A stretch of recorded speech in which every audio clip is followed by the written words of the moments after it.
dünənləri onkologiya mərkəzində bir xoşagəlməz hadisə olmuşdu.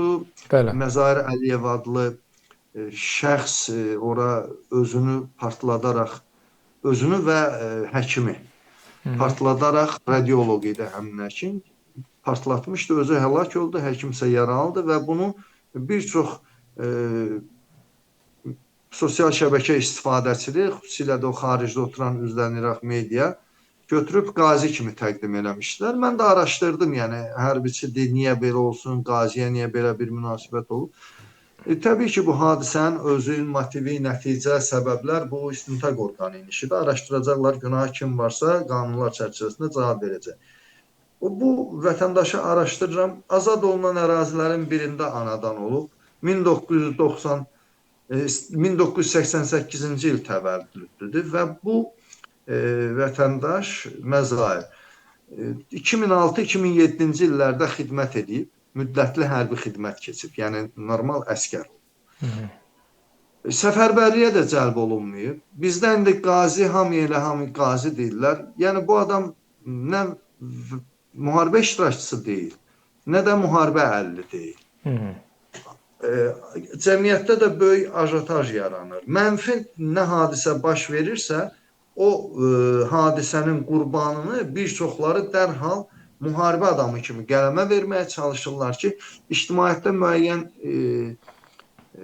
narazılıq yarada bilsinlər. Bu, güya ki, bunlar qazinin, veteranın, əlilin, şəhid ailəsinin müdafiəçisidirlər. Halbuki, onlar cəmiyyəti qıcıqlandırmağa, konkret bu halda isə Məzahiri silahlı alt şuur olaraq, silahlı, terrorçu, bandit, quldur kimi təqdim edirlər. Bildinizmi?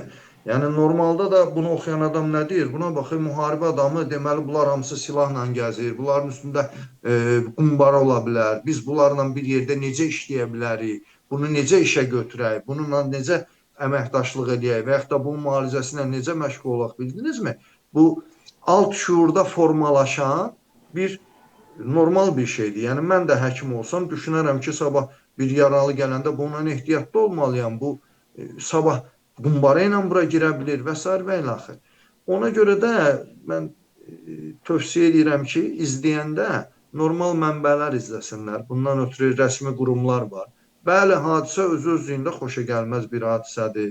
Qumbara ilə o necə keçib, təhlükəsizlik xidməti harda idi, niyə məhz özünü bu müəssisədə partladı, niyə başqa bir yerdə deyil?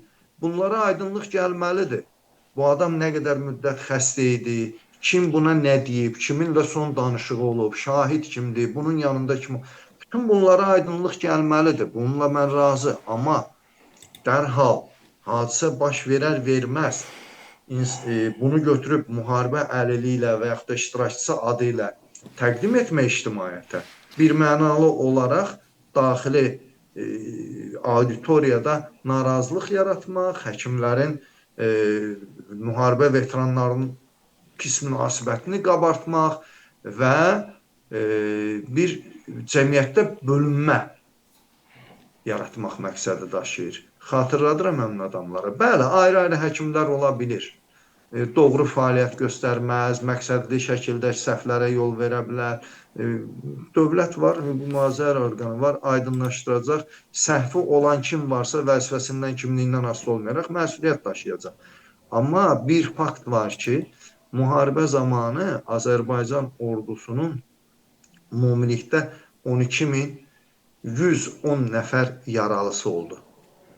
Və sonraki əməliyyatları da hələ əlavə eləsək, bəlkə də 13.000-ə yaxın. Və bu şəxslərin həyatda qalmasına o 13.000-ə yaxın insanın məhz həmin həkimlərimiz səbəb oldu. Durub bir həkimə görə, bəlkə də həkimin səhvi yoxdur, bunu da bilmirik, dəqiq bilmirik. Hətta olsa belə, bir həkimə görə durub bütün həkimlərə qarşı belə nifrət hissi yaratmaq, onu tirajlamaq yanlış addımdır. O həkimlər olmasaydı, o 13.000 nəfərimiz bu gün həyatda olmazdılar.